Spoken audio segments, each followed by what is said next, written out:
Today, on Florida Sportsman Project Dreamboat, the fabrication experts at Birdsall Marine install a custom leaning post backrest on a classic 20-foot Seacraft. We determined what backrest arm we're going to use for his application. Now we're going to get this backrest installed. FS Boating Editor George LaBonte joins Josh Whitichar aboard his tricked-out 22-foot Offshore. Josh's mechanical engineering background really came in handy when it came time to decide how he was going to lay out this Offshore 22. The fiberglass masters at Wildfire Marine demonstrate properly repairing damaged Gelcoat. If you find a Gelcoat void, you need to get it replaced because what's going to happen is once the Gelcoat pops out, there's no waterproof protection for the fiberglass. And the TRB Customs crew splashes their latest custom skiff project. From bow to stern, you can see we have custom logos everywhere and our name, this is our design, this is our baby, and it's a pleasure to have out here finally. All coming up on Florida Sportsman Project Dreamboat. Join us as we follow one-off builds to all-out restorations in Stuart, Florida's Dreamboat District, home to some of the best custom boat builders in the world. From modest to over-the-top, industry experts from the district's premier facilities show how it's done. Fiberglass repair, custom paintwork, engine rigging, electronics installations, and more. And boating editor George LaBonte shares the stories of boaters who have already turned their dreams into reality. This is Florida Sportsman Project Dreamboat. Here today we're at Birdsall Marine. We have some backrest arms, folding backrest arms for a customer who's got a beautiful Seacraft 20, and he's got a leaning post with no backrest on it. So we're going to try and pick the proper arm for Chris's backrest today. His wife's been requesting one, and we obviously got to accommodate everybody on the boat, so we're going to try and figure out what the best scenario is. So we've got a couple different arms. You can buy these as a backrest kit, different lengths, anywhere 29, 34, 43, 48, 60 inches. You can choose a width on there. If you'd like to measure the width of your seat and choose the backrest that's going to accommodate it bestly there. This one is a pleated option. This is a white pleat. This backrest here is a smooth white. So Chris's scenario, as being a custom boat, has a custom upholstery that we're doing there.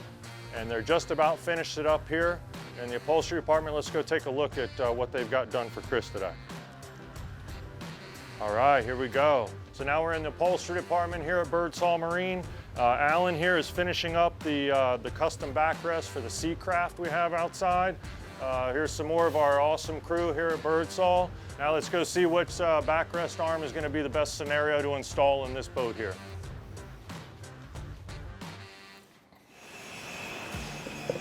All right, here we are. We're on the Seacraft. We're going to try and determine what the best backrest arm is going to be for this rocket launcher here.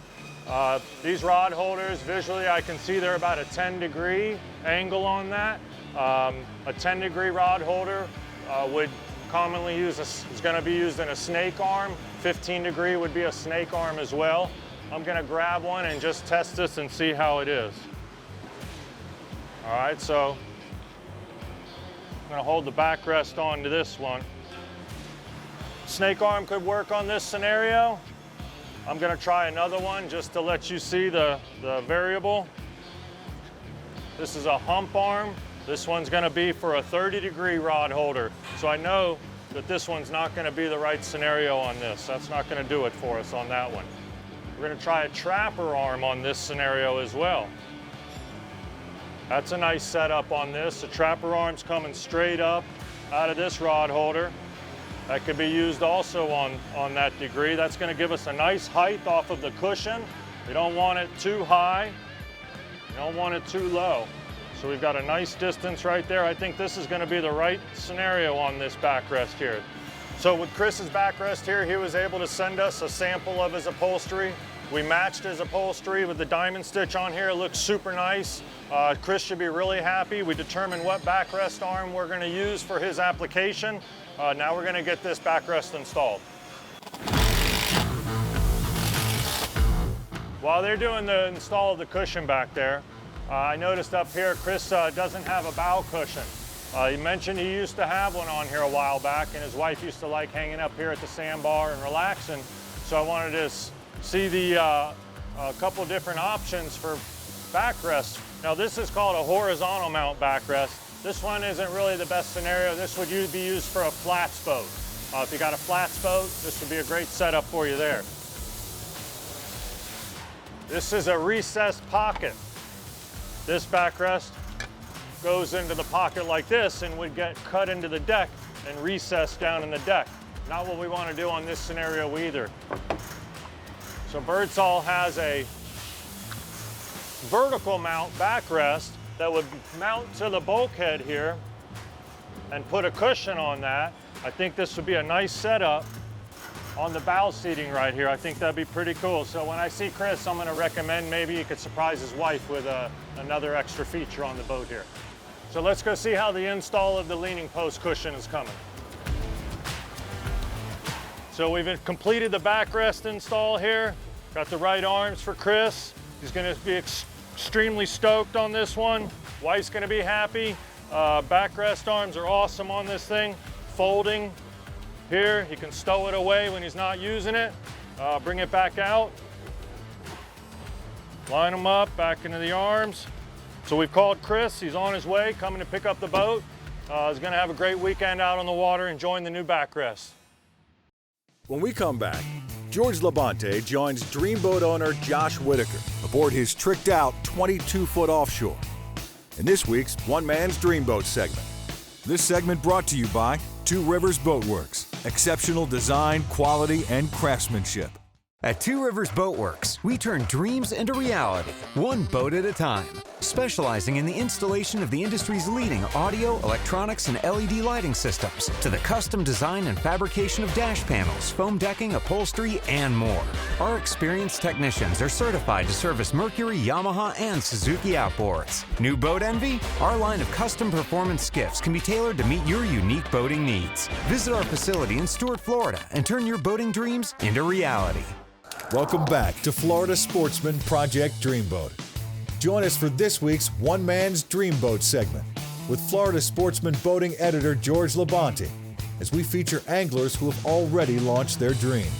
Florida Sportsman began these features 30 years ago, and the dreams just keep getting better. In today's boating world, there's a lot of gadgets and features that you can add to a boat, and there's so much technology that you can use in a boat. But with that said, there's also something really beautiful about the simplicity in a boat that's got everything you need on it and not a lot of fancy stuff that you don't. Today we meet up with Josh Whitichar for a look at his Offshore 22, which is a great example of how sometimes simplicity and functionality are the perfect ingredients for your dream boat. My uncle bought this boat around when I was born in 1989. So he's owned it since it was brand new. He ran it for a long time, and I'd say in the mid-2000s it needed to be rebuilt, you know, with the wood stringers and wood floor had rotten. And so he had it rebuilt. That didn't work out so well, and it needed to be rebuilt a second time after that. So it sat there for years, just the hull, no stringers, no floor or anything. So I approached him about, hey, can I keep this boat in the family and get it rebuilt? And he liked the idea, so we went ahead with it and bought the boat for $5 grand, and started to work on the rebuild and all that entailed with that. And so it came with a lot of things, though. The boat, you know, he had the tower already, he had the console, which we modified a lot in the live well, and the porter bracket as well. That's a big deal. So we got a pretty good deal on the boat, and then took it to a shop to have the stringers, the floor, and the paint done inside and out. And then from there, we completely rigged it. When it came to building and putting all the electrical in the boat, you know, I bought a CNC machine to be able to make perfect parts with it. So making hatches and making switch panels and stuff like that, I was able to save a tremendous amount by just buying material and building it myself. You know, I wanted a really simple layout. I love to fish, but you know, my 3- and 5-year-old like to do the sandbar thing. So we needed a boat that was versatile. You know, once we started planning it out and literally just drawing it on paper. Josh's mechanical engineering background really came in handy when it came time to decide how he was going to lay out this Offshore 22. So we ended up extending the console quite a bit upwards for the GPS, and second, so that when bad weather hit, I had something to hide behind. That was definitely the biggest modification I made with the boat myself. I actually made the mold, laid up the fiberglass, faired it in, and had it painted after that. So the tower is a really, really nice tower. We know the gentleman that welds the aluminum, so he was able to make this. This was actually, you know, came with the boat when I bought it, but he made it specifically for this boat and console, so everything's perfect on it. It folds down. You can see anything you want from up there. You're so high up and can drive from up there that it's really a perfect perch to sit on when you're sight casting or just trying to find fish on the beach, whatever you need to do. It's really perfect spot to do that from. We moved the console and the tower forward about 6 to 8 inches to try to get the ride better on the boat. It kind of sat a little back heavy, so we moved that forward. That helped tremendously with the ride. With my background and just being around boats my whole life, we were able to put something together that we're really happy with. And you know, basically when we decided to go with the 4-stroke was because we had gotten out to the sandbar and the boat would not go into reverse anymore. We went ahead and pulled the trigger on the brand new Suzuki 175. I jumped from the 150 to the 175 because of the variable valve timing. It just gives the boat so much more torque on the low end to get it up on plane. And then we're running at about 4,000 RPM, getting about 4 miles per gallon. So that's a big thing. It really changed the boat. You know, we were happy with the boat when we had the 2-stroke, but now that we have the 4-stroke, it's so nice and easy and simple to take out with the family and then maintain. We're very pleased with that. So my everyday use with the boat is right now in the point of my life that I'm in is really just hopping sandbars and maybe going to grab some lunch. Like I said, I have a 3- and a 5-year-old and my wife. So we use the boat primarily as just a family boat now. I grew up fishing and I love fishing, so I still want to do that type of stuff and chase tarpon out on the beach. But right now we're mainly sandbar hoppers, and we'll get into the fishing later. With his project complete and the boat water ready, Josh was now able to share with his own children the experiences he enjoyed on the water when he was a kid.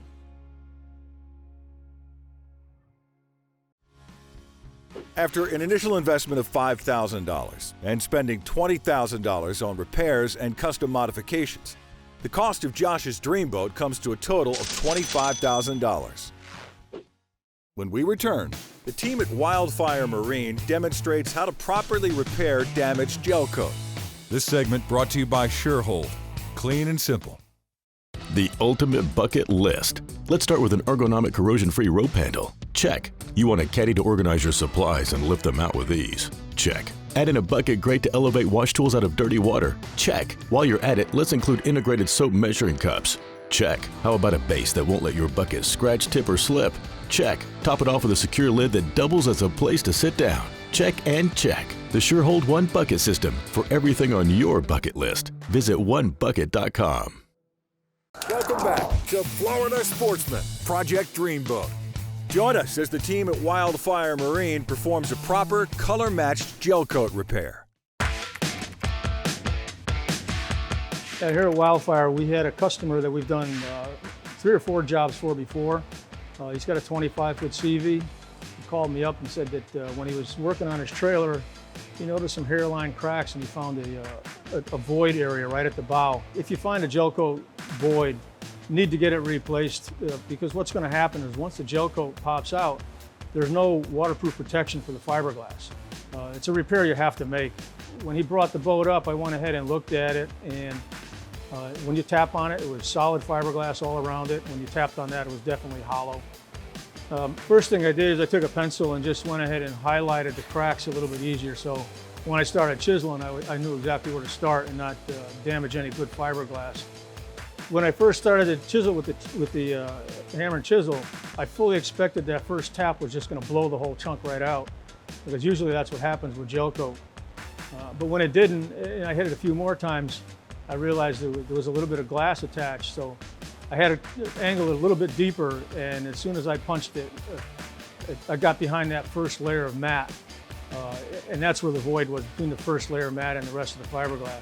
It was only 3 1/4 or a 3/4 ounce mat, which is very, very thin once it's wetted out, so there's no need to replace it. Once I chipped away the large chunk, you could notice that the fiberglass was shiny. Resin-wetted fiberglass behind it had never contacted the mat. And so we had to scuff that up, otherwise you wouldn't get good adhesion with the Gelcoat.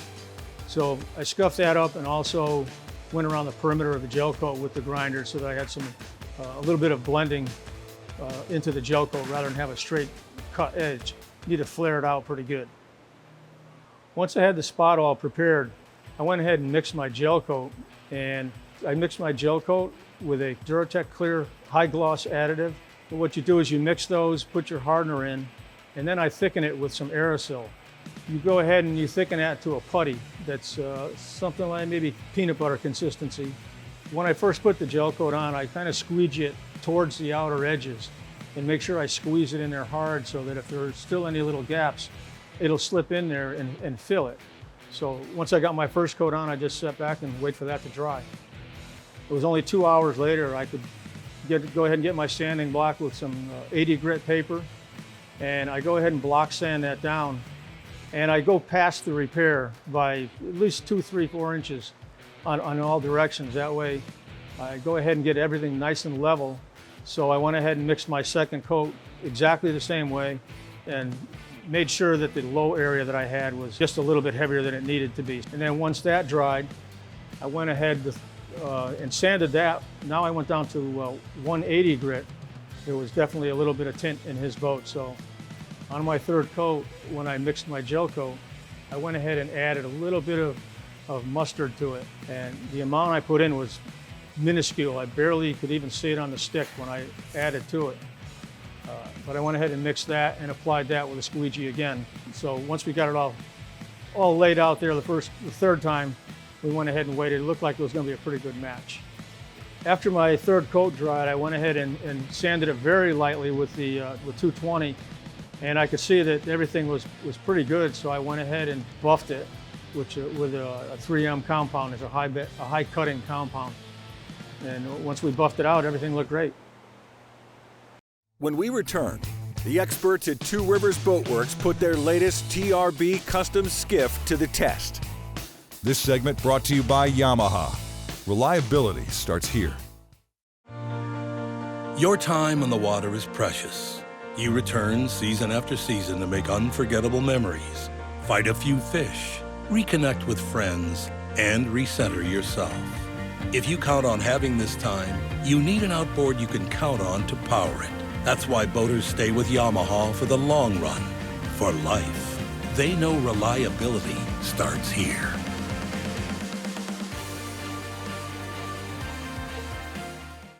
Welcome back to Florida Sportsman Project Dreamboat. Join us as experts at Two Rivers Boatworks launch their latest TRB Customs creation. So with the Two Rivers Boatworks custom skiff here, I was put in charge of organization and getting this boat all rigged up, ready to roll. And today, we brought it out and kind of tested all the features that we put on the boat to see how well it would run. And this thing gets out of the water, man, just instantly. As long as you have your trim right, man, she gets on top and she goes. That jack plate, you can get that motor up just a few more inches and really get it on the plane and moving at its top speeds. At about full speed, we were topping right at about 40, cruising at about 3,500 RPMs. She was moving at about 20, and yeah, great cruising boat. Ride's fantastic. So with the Two Rivers Boatworks custom skiff that we built, we kind of built it out for, a shallow water fisherman. So we got the black trolling motor, which is a freshwater trolling motor that we had to get marinized, get all the parts changed on the inside to stainless steel. That way it can withstand the salt water. And that way it matches the sleek appearance and our dark appearance that we have to give this performance look and keep the style of what we got going on. So for that trolling motor, we put a lithium battery, 12-volt battery, to keep the weight down instead of using an AGM or anything else, and definitely has helped with the performance of the boat. And there's also an onboard charger, so whenever you drain that battery, which is going to take a little while, you can charge that thing right back up. So one of the things that definitely helps out on this boat is, instead of one, we decided to go with 2 of the Power Pole Pro Series 2, 6-foot. Man, let me tell you, wherever you need to go, you drop both of them, that boat does not move. It keeps it nice and steady, and it's just perfect, man. So Dale likes the dark and sleek appearance, no buttons anywhere, everything's sleek, and flush mount. So on the TRB Custom, we actually we put a C-zone unit on this, and that way we don't have any of your switches on the dash. And the only switches that we have on this boat, we actually put a start, stop, and an up down for the jack plate and the motor on a little 4x4 panel right down here by your feet. The C-zone is all accessed right through this Simrad. You just click on and you have everything right here. All you gotta do is click what you want on, off, that's it. Very simple, very useful without having all the switches in your way. You don't have to worry about anything getting caught on it. Definitely advantage to this boat. So with the side panel here, we put the radio, a voltage meter, the battery switch, and the key switch.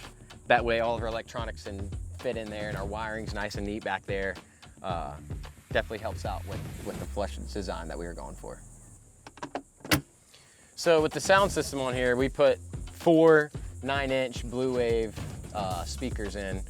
All 4 of them have a RGB LED insert, and yeah, for a 16-foot boat, this thing whams. So with the lights, we have undergunnel lights that are actually tied into the same controller as our speaker lights. So those have the same match of color. And then also we have 2 underwater lights, and at night, this thing absolutely lights up. Two Rivers, we definitely put our touch on this boat. From bow to stern, you can see we have custom logos everywhere, and our name, this is our design, this is our baby, and it's a pleasure to have out here finally. Next week on Florida Sportsman Project Dreamboat. The Bertram 25 project is rigged with brand new outboard power at Coastal Marine. At TRB, Dale and his wife continue forward with restoring and personalizing their Stamus 290 tarpon. And George LaBonte joins Gary Oster aboard his fully renovated and customized Steiger craft.